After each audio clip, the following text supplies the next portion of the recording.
Come on. Come on.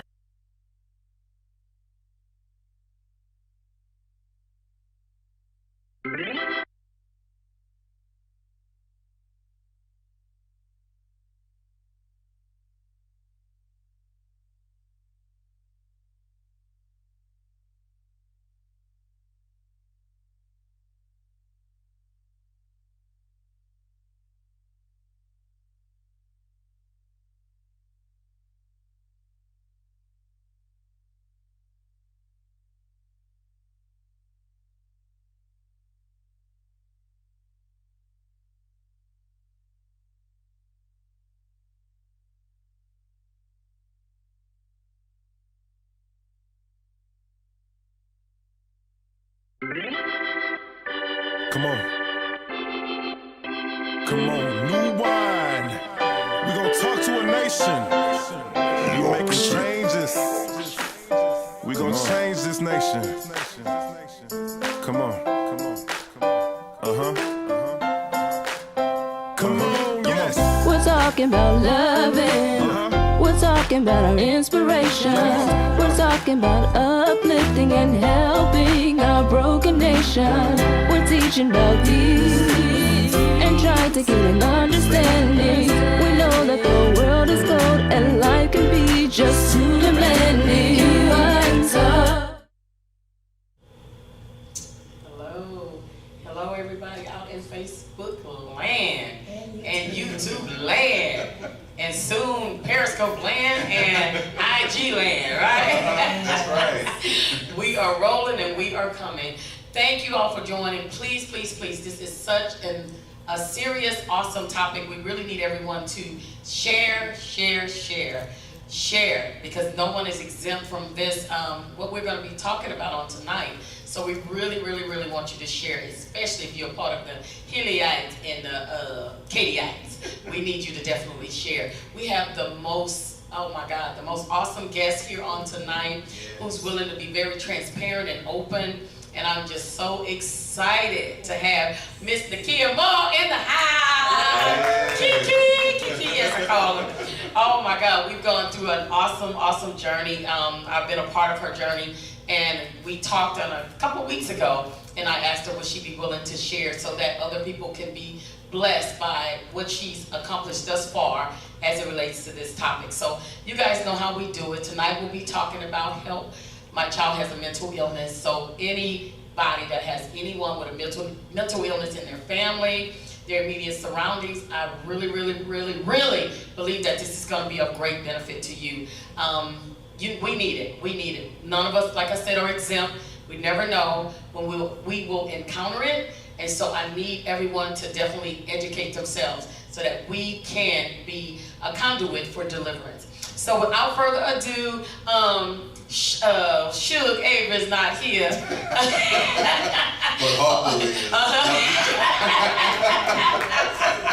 Oh, Lori Fox is out in California doing what she does. Hey, Lord. And we are so excited for her. She's just doing just great things. And so we're just gonna let her fill in when she get in. Yeah.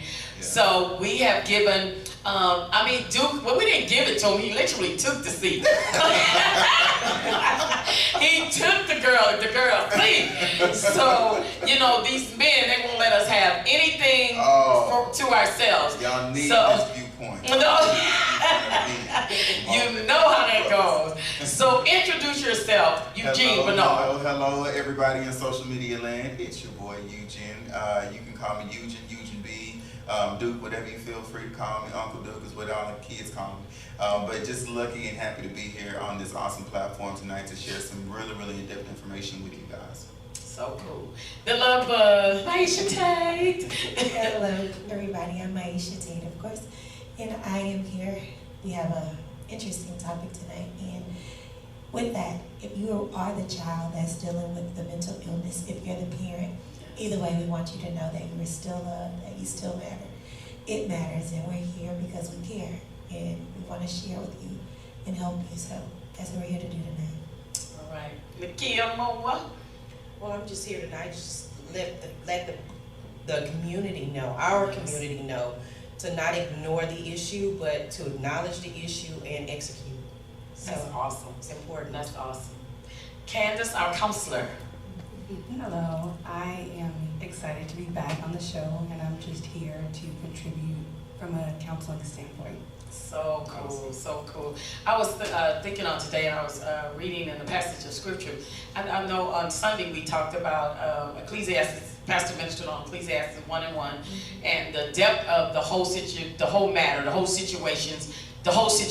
involved is that there's nothing new under the sun. And so when you go and you look into the Word of God, you see mental illness. You see, be it if it was an attack of the enemy or it's just mental illness, someone that's dealing with something that they just are overwhelmed or it's taking them to different places. Even the king, David, I love the story of David. But there's passages of scripture where you know that he's talking about depression, which is a mental illness that we oftentimes ignore. And oftentimes we need help to deal with that grieving process, even of being mentally ill or being in that place of being depressed. And I look back, I say this often, there was times that I think I was so greatly depressed that I really should have gotten some help, but I just kind of worked my way through it. But it would have been so much easier if I would have known that I too needed some help. Just some very, very dark places I call the darkest of pits that I was dropped into. And this was in salvation, so let's not get it twisted, because these things happen to the believer as well. And so we need to educate ourselves and acquire and develop particular tools that can help us, because I'm telling you, if you haven't been there yet, just keep living. In salvation and out of salvation, there are things in life that will take you so deep and so far into that dark place. We know that God is the keeper. We know that God will bring us out. But God has, I believe, put things in the earth to help us to subdue and help us to become equipped that we can move on and be healed and made whole. Am I right about it? What you say? Definitely. I think there's such a stigma that's around mental health, and you think that, okay, I just got to suck it up and get better and, just push through all of these different issues. But there is assistance out there. There's help out there. We will be streaming some things in the comments, so that way if you do need assistance, we can definitely get you the resources that you need. So, Nakia, can you kind of take us on that journey of how you even recognize that your child was dealing with a mental illness? Well, my son was actually attending college, and I had just had surgery, and I just noticed him I saw him just talking to himself and walking in the dark. And I did not understand what was going on, but I knew it wasn't my kid. It wasn't normal. And I know he had been smoking marijuana. It is what it is. I call it for what I see, and I don't ignore. And I call it out because I didn't want him to feel like the wrongs are right. So I've always called it out. And so I let him know this is something that you can't do. And this is not for you. And he made the choice. So when they walk out the doors, the choices that they make are the choices that they make. That's right. Teach them right or wrong. That's right. And so I believe that while he was away at college, that somebody slipped something in. I don't believe that he made the choice. I believe that someone slipped it in on him. And I just knew that there was something that was not right. So I called who I knew had the experience, and that was you. And I did not know what to do. And so I knew something needed to be done, but he just was not right, and he was not normal.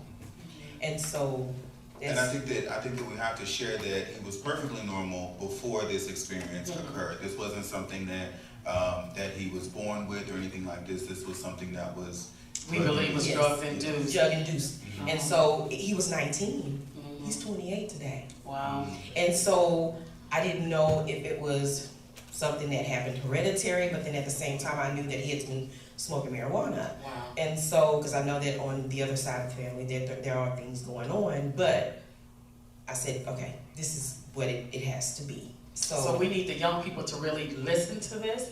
And I would oftentimes talk to her son, one of the most handsomest young men.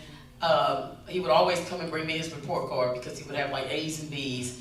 Brilliant, smart, memorable, just had everything going for him. Everything going for him. And young people, you have to watch it when you really have everything going for you. Yes. Because people will, my mom used to say, if you go out, we used to go out, if you leave your drink, don't ever go back and drink it, because people can put something in your drink, or they can lace your marijuana or whatever with something, and then you find yourself in a horrific situation. And like Nakia said, it's been almost 10 years? Almost 10 years. Almost 10 years. And it's still a very sensitive subject. This is my course. first time speaking out about it. And it's a sensitive subject at times, and then it's something that I can speak about, but it's really not just my story. He'll be able to tell a story like that. Yes, he will. So I believe that I believe that it'll be okay. It's a choice that he has to make as well. So it's a process. It's still a process. So the people that are watching this, if you can just kind of explain a little bit what the day-to-day is like. I really kind of want you to talk about the first time that you noticed that this was happening, and then kind of what happened afterwards. What was going through your head? To pay attention and to see, it wasn't my child. I do know that. The day-to-day was, I got to a point to where my body needed to heal. And I was supposed to sleep at night. Well, I was not sleeping at night because he wasn't sleeping at night. Wow. So I had to sleep during the day. And he was walking in the dark, not bumping against the walls. He was sleeping, he was walking in, this was every day. And so Sister Johnson said, well, we need to have an intervention.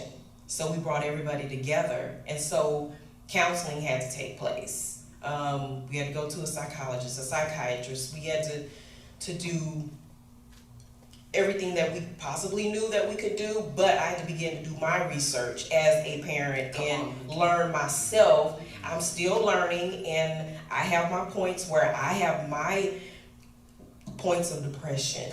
And I have my places of, I am tired of this. I don't want to deal with this. And nobody, as a person that lives this life, you cannot tell someone who lives this life what they should be doing. Wow. It's difficult to receive unless you receive it from somebody who experiences it. And what works for you may not even work for the other person. Right. There's different medications that may work for you, but they won't work for me. So on and so forth. So sometimes it's trial and error, along with staying in the presence of God. The good thing about you, Nakia, is you knew how to pray. You knew how to, you have a support system of people that prayed for you and prayed for your child. And I don't even know how you can make it if you don't have that support system and you're trying to make it by yourself or make it alone. That in itself can take a parent to a dark place. Because most often, whenever our children go through something, be it good or be it bad, we feel some kind of way. You know what I'm saying? We try to figure out if I should. What did I do? Exactly. What did I do? Should I have done this? Exactly. That was the first stage for me. Of course. What did I do wrong? Where did I go wrong? Did I force him to go? Did I push him to do this? Did I make him go to school? My mind went in so many different places that, and whether it's a good or bad thing, it affects the entire family.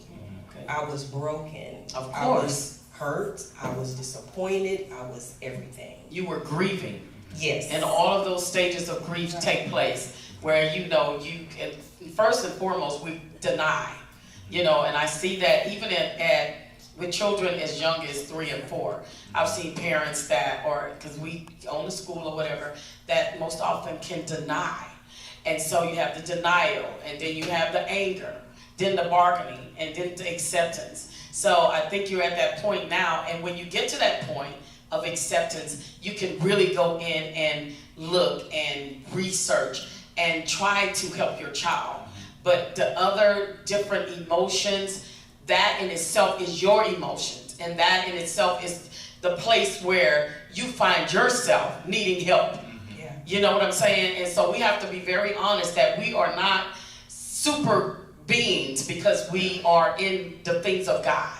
You know what I'm saying? And Jesus himself, it says that his sweat was as drops of blood. That he said, if it's any way that possible, so there are things and places in our lives, no matter how super spiritual we think we are, that can take us to that place. I think one of the things as a caregiver that is important for you to know is to be aware of your feelings. Wow. Because one, it's not your fault, and there's nothing that you really could have done to prevent that, because at some point he has to live on his own, you know? And so being aware of your feelings, and also there's support groups out there for people that are caregivers that are experiencing the same thing. So it's not fair for someone to tell you it's gonna be okay, just pray about it. You know, you That's pray, right. but in the meantime, try to educate yourself on what to do as a caregiver and what this looks like, you know, in your family and also in other families, just so that you can be aware of signs and symptoms. I agree. I agree. Maisha? I think what she just said, she said, you know, about people telling you just pray. I think we need to be very careful when we give such suggestions, because I do know that prayer works.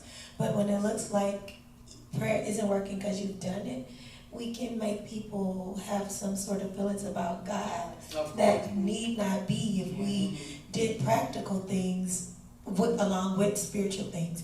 Because the Bible, you know, God isn't magic.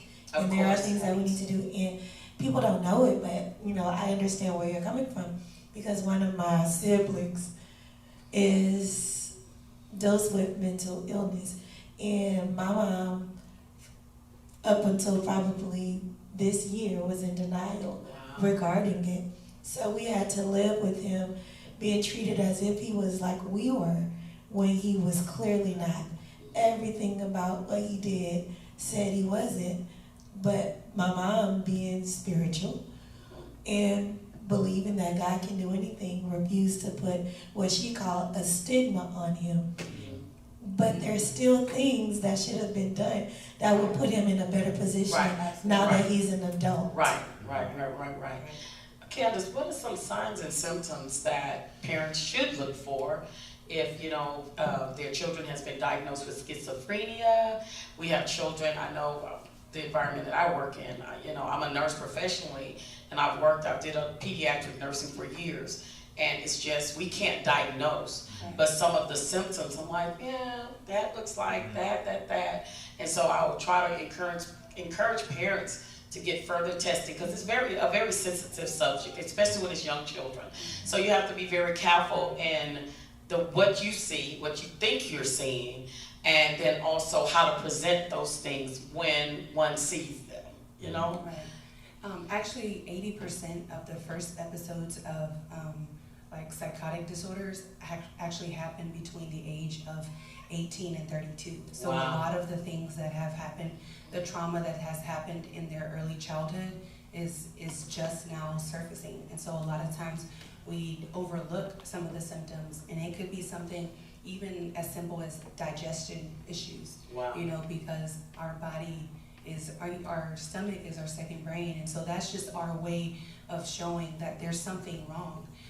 But some of the symptoms of schizophrenia are hallucinations, and most of the times they're auditory, so there might be something that's in them telling them they need to do this, or somebody's after them, or whatever the case may be.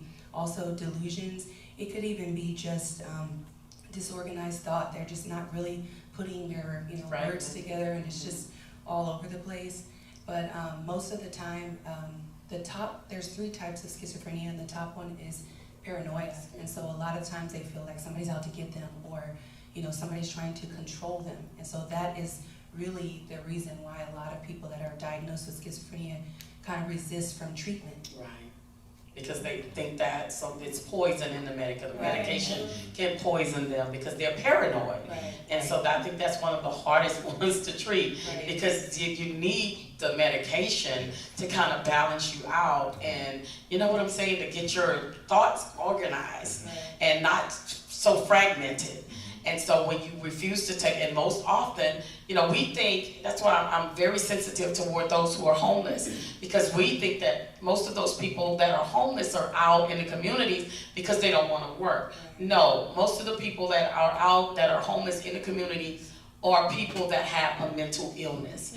And because we no longer force them into asylums or force them to take medications, they end up on the streets, and they end up in really sometimes dangerous places. Right?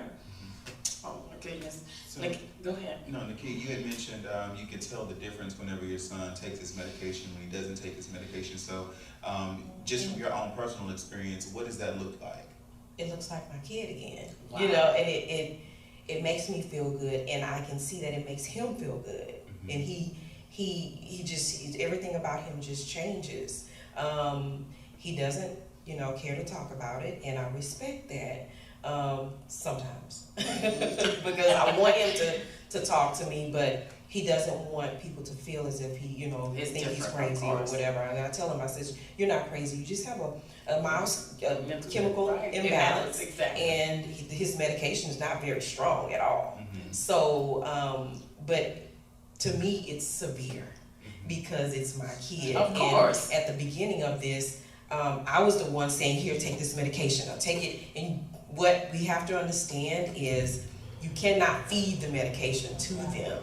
You can encourage them, but you will stress yourself out trying to make them take medication. And what I did that. I went through that. Not gonna do it. I don't do it. I have not done it for years. It is up to him, but he has stipulations living in my house. So you have got to take it. And so if you choose not to, then you need to make arrangements for yourself. Although I don't want him to, but it is just, there are rules, and you have to have, For your own peace sake. for my own peace, Yeah. because I work every day. Right. And so, And you have another child in the home and as yes, well. yes. So you just cannot, you can't force them to do it. They need to understand, and you can only do your best to help them to understand that they need to take it. And it's difficult. It's difficult. And let me, medically speaking, a lot of times, when one has a mental illness, they do not want to take the medication because of the side effects. Can you talk more about that, Candace? Some of the side effects make them feel nauseous or make them feel like they are like a zombie, you know, so it kind of takes away their personality and they don't like the way that feels. And that also goes back to them feeling like it's a control factor. And so a lot of times they feel like their sense of self is diminished when they take the medicine. Of course. So Candace, I had a friend when I was in high school. We were the top of our class, and all of a sudden she changed. Like in the middle of conversation, like we're having right now, she went from happy to sad to angry to everybody just started backing away. And me, my silly self, I'm getting closer to it because I'm like, what the hell is going on? Because it looks real crazy. I don't want to use crazy. I don't know if that's improper. But that's the only word that I can describe at this point. And we later found out, she had to be taken and put in an asylum for a period. And even to this day, she still has to take the medications. But I've known her since we were 11, and it was around 18 when it happened. So can you talk about maybe a little bit what in their lives or what can trigger them to go into these states that probably was always there, but kind of pushed down?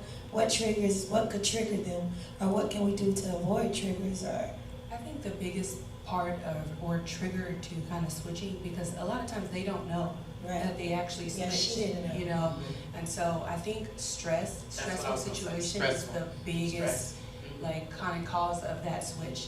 And then once they come back to themselves, it's kind of like normal, and you're still sitting there like kind of flabbergasted about what happened, but they kind of don't even realize.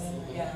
And so I'm thinking, because college is stressful in itself, so most often you see it when children go off to college, because they're going into a very stressful situation. I've been in a small town with a few people in high school, and now I'm on my own, nobody to tell me to wake up. I'm running the class, you know, it's just, that's stressful in itself. So I think that can be very traumatic if you already have things going on, or then if you use drugs, young people, and you know, that somebody put something in it and it can be induced to it, to you. I mean, it's just different now. You have to be very careful because they have so many different drugs that Duke may do fine smoking synthetic weed, but I may not ever make it back. So these are things that we have to talk to our children about.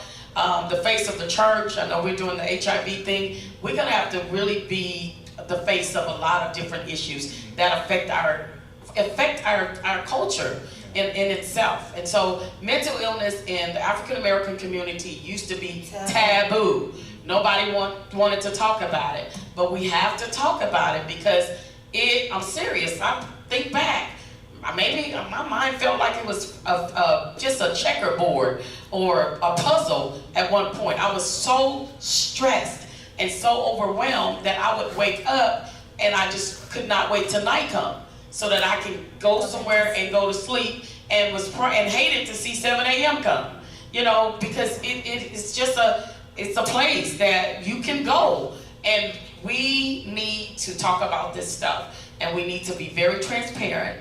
And the reality is that we all can go through some horrific, terrible situations, and we may need help to cope. When I hear from the stress, maybe we need to get to a place where we as a people, since we're mainly talking about us, but we acknowledge that we need help, because I know that's another thing that people don't necessarily do for a lot of different reasons. They don't want people to feel like they're burdened. They don't want to feel like they are looked down on. And all these things make us close within ourselves, which gives the the chemical imbalance a greater chance of, coming about, because we won't admit, I'm not okay. And I think we need to become okay with saying that I'm not okay. That has to become okay. I definitely agree, and I also think that it's important to understand that certain drugs promote the onset of psychotic disorders. Of course. And so marijuana is one of those. Mm-hmm. And so I think oftentimes when people feel stressed and kind of just overwhelmed, what they do, and I was in school when I learned this, but they inhale and exhale. And so the kind of like the ground root of that is deep breathing exercises. Mm-hmm. It's the same concept with just a drug. And so just the deep breathing exercises, as simple as it sounds, it sends like that serotonin to your brain to say, I'm okay, and so, but we just have equated that calmness with weed or drugs or cigarettes or whatever the drug is. So Nakia, you reached out and you said you educated yourself, you started doing research. Can you share some of the research that you found that parents may not even know exist? Well, I spoke with a friend, her son is severe, and she was learning, and she started going to classes, and she's now an instructor for NAMI. And what is NAMI? NAMI is the National Alliance for Mental Health, and they have classes all around Houston, all over the United States. Can you spell it? It's NAMI. So it's NAMI Greater Houston if you're in Houston, but it's all over all the United States. And you can text star 741-741. And if you need to get get information, go to classes. And there's another parent that I communicate with, and she said that there are so many resources and so much information that she's gotten from going, because her children were just born that way. It's hereditary for her. So that, as I went through the website, it was just so much information. Wow. So it's just a commitment that you have to make in order to better communicate. And so, of course, we have our ups and downs, but it's You're working it. You're working the system. It out. Yes. Yeah. Yes. Let me ask you this. So I know there's been times, and parents may need to know this as well, where it's necessary to have the child committed to a place so that they can get the help that they need. And I don't think that we should wait until they hurt themselves or hurt someone else. But when is that necessary? Can you talk to them about that? When you have been threatened, with bodily harm, I'm going to kill you, or I'm going to do whatever they threaten to do. I've done what I've needed to do, and it hurt. It hurt really bad to have constables come to my home, but at the same time, on the other side of it, and the whole family's involved, but on the other side of it, I know that he's going to get help, so it's not really about my feelings. It's not about my feelings, and it's about getting help. So it's important that you do what you have to do. Forget your feelings. Forget your feelings. How do they get that help if it's necessary? What are the steps that they need to take? Because most people don't even know. They just get a mental health warrant. Okay. Go to Harris County Psychiatric Center and get there bright and early in the morning, fill out that paperwork, and you stay there for 4 hours. And you speak with someone, make sure that bed is available. And if they need to be there 7 days, 14 days, for a month, that's where they need to be. Until they can, and make sure that you call and you involve yourself and let them know that you are there. Call. They can't confirm or deny whether they're there or not once they get there, but I make sure that I say, hey, let me speak with a counselor, let me speak with a caseworker. And I understand you can't give me information, but let me give you information. Come on. Because he usually does not give any information. But I give them what they need to know and let them know what personality that my child has. And he gets better, he feels better, and we move on from there. And the thing about it is yes, it feels like a revolving door. It feels like a revolving door, but at the same time, prayer does work, and you just have to continue to do what you need to do to get them better, best you can. Okay, we're gonna come right back. We're gonna take a little commercial break. We're gonna come right back. I gotta just breathe. Ooh.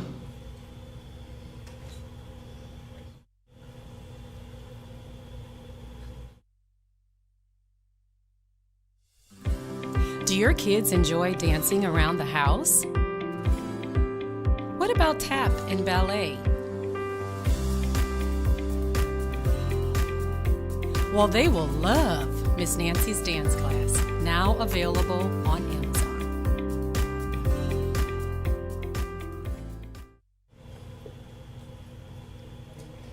Okay, All right, we welcome are back. back. Welcome back, you guys. So, Candace. Tell the people what we're talking about. We just came back from it. Well, they know, you better know. If you were not on, you need to stay on. And you need to invite people. We're talking about help. My child has a mental illness. And it's more than one way to look at mental illness. I think we kind of minimize depression. Some, because it's not aggressive. I think it's not an aggressive disorder or disease. It is internal most often. But a lot of young people, teenagers, we have an influx of suicide. A lot of young people suffer with depression. Even preteens at this Yeah, true. So what are some symptoms because sometimes it starts with that and then it escalates, right? With something is what we think is, they just going through the check, that's just teenagers, blah, blah, blah, all of that. But sometimes it starts right there with the moping around, the dropping of grades. We have to pay attention to that as well and not just minimize it, right? There are several things that we could just overlook, and one of them being just simple headaches. Wow. That is one of them. Insomnia. The most common is anger. How